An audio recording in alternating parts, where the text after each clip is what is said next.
Welcome into the Alabama Football Report. I am Tom Downey. If you are ready for the Alabama football season to finally get here, or at least for fall ball to get going, then type me in the comments section. I'm looking forward to it.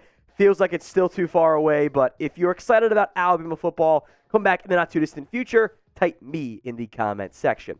We're going to begin today's show with a breakdown of the 2024 SEC schedule, since that is now out.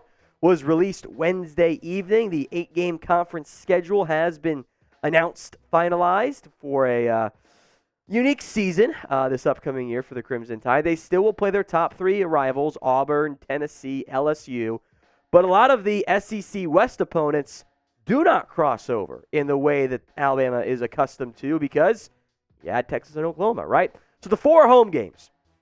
Home against Auburn, so that's always going to be a fun one. Home against Georgia as well. So 2 tough games right there. We don't have the dates and times yet, by the way. We just know the opponents. Missouri, South Carolina, the other 2 home games. Then a fairly challenging road gauntlet, minus maybe one of these games. At LSU, at Oklahoma, at Tennessee, and then at Vanderbilt, which, shouldn't be that tough of a game. But, hey, weird stuff happens, right? Those are the 8 SEC games. And then on top of that, the 4 non-conference games. Western Kentucky, Mercer, not great challenges. Maybe South Florida will be good. They've been a little bit up and down as of late in recent years. At Wisconsin as well. They'll go to Camp Randall for that game. So it is a fairly challenging schedule for Alabama this upcoming year now that we know the SEC opponents. Could have been more challenging, if you instead of playing Missouri, you got Florida or something. But it's not an easy challenge. It's not an easy schedule either. So on a scale from 1 to 10, how tough do you think the Alabama football schedule is this year? 1 on the low end, it's not challenging at all. Undefeated season is a guarantee. 10 being it is the toughest schedule Bama's ever faced. It's probably somewhere in the middle, right? So if the ad break comes here on YouTube, take advantage of it. Head down there and vote. How tough is the Alabama football schedule this year? Let's talk some recruiting notes as the Elite 11 quarterback event is going on right now. And Alabama commit Julian Sayin is participating in the Elite 11 camp this year. No surprise there. He's looked great. On3 ranked him as the number 2 quarterback on day 1. Day 2, day 3 we'll get to later on the channel. But, we have the day 1 info, so we'll focus on that right now. Sayin's one of the top recruits in the 2024 class. He's a 5-star. He's one of the gems of this Bama recruiting class. On3 ranked their top 5. Here were the top 5 that they had. Aaron Nolan, the OSU commit, number 5. Trevor Jackson, uncommitted, was number 4. Luke Kromanek, I think I got that right, for FSU commit was number 3. Julian Sayin, number 2. And Penn State commit, Ethan Grunkmeyer. Again, these are not the easiest names. Hope I got them all right there. He was number 1 on that front. Here's what Charles Power of On3 wrote about the performance from Julian Sayin. Sayin was the most consistent passer on a throw-to-throw basis. He showed arguably the quickest release on hand. The ball comes out very quickly. While some others were inconsistent with their mechanics, the Alabama pledge was able to easily replicate his throwing motion over and over. His true arm strength looked to be in the middle of the pack, but the ability to consistently throw tight spirals with a high-level accuracy stood out. While the pure physical tools are not overwhelming, Sayin's ability to hit receivers in stride afforded a handful of wow throws on Wednesday. It's kind of a common trend we've seen in any write-ups of Julian Sayin. He's not the biggest, he's not the strongest arm guy, but it's steady, it's consistent, it's repeatable, it's accurate, and that is very valuable at the quarterback position. He is the number 1 recruit, by the way, in the state of California, the number 2 quarterback, I believe, behind only the Georgia commit. Number 13 overall and a 5-star. There has been plenty of hype around Julian Sayin, who, by the way, has been doing a good job of recruiting others to Alabama as well. So is Julian Sayin the next great Alabama quarterback? Go ahead and vote for me in the comments section. Y for yes and for no. Sound off for me right now. Today's Alabama Football Report is sponsored by NordVPN. Protect your digital world now and get 63% off NordVPN's 2-year plan.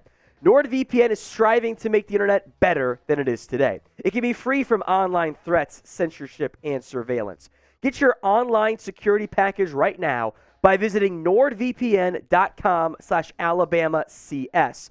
Get 4 months for free by using that link in the description and the comment section when you purchase the NordVPN 2-year plan. Let me tell you about the features you're going to get with a NordVPN package. Online protection with a single click. You can set your location to your home. That way you don't miss any of your favorite content. You can stay safe from malware with their threat protection. And it's the fastest VPN on the planet. All of this is as simple as a click. Choose your location and click connect. NordVPN won't track you or share what you do online. Your data is always protected by next-generation encryption. So get started now. Click the link in the description or in the comments section. It's nordvpn.com/AlabamaCS. Get 4 months for free of NordVPN and a 30-day money-back guarantee. It's nordvpn.com/AlabamaCS. Let's talk recruiting now as we look at Marquise Lightfoot. First off, elite name, especially for an edge rusher.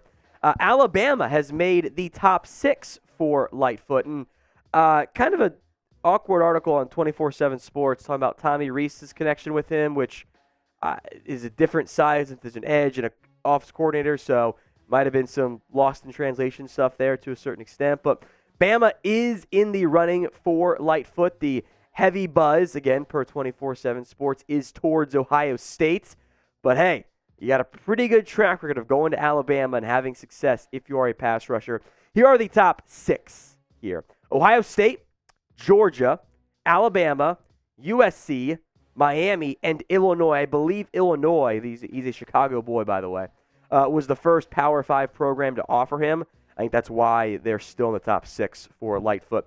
He is a top 70 overall recruit, a 4-star, by the way. The number 6 edge rusher, the number 3 from Illinois, does kind of sound like he'll go a little bit more local for like Ohio State or Illinois, opposed to all the way down to Tuscaloosa. But we'll keep you guys updated on everything going on around the recruiting world. So make sure you are subscribed. YouTube.com/RollTideTV. Free Alabama football videos all off-season and, of course, season-long. There's also a visit coming up today. Justin Denson, who is out of Rhode Island, by the way, is going to visit the Crimson Tide. When he initially put out his top 12, Alabama was not on there. And now he has said, Bama is in my top 5 because now I have an offer from the Crimson Tide. Some service might have him as a safety. I think On3 has him as a safety. The composite rankings have him as a corner, which is where Alabama would play him anyway. Not a long track record of Rhode Island recruits, but seems like, if we believe what Justin Denson says, that Nick Saban likes him. He said, quote, Denson did, he, meaning Nick Saban, said that he's never seen a player like me from my area and that I'm special. It's Bama. That's all that needs to be said. Denson is the number 1 player in the state of Rhode Island and is 6'15" overall. Because, again, there's not a great track record of Rhode Island recruits in college football. But clearly Nick Saban likes him, so that's a sleeper name to keep an eye out for Alabama.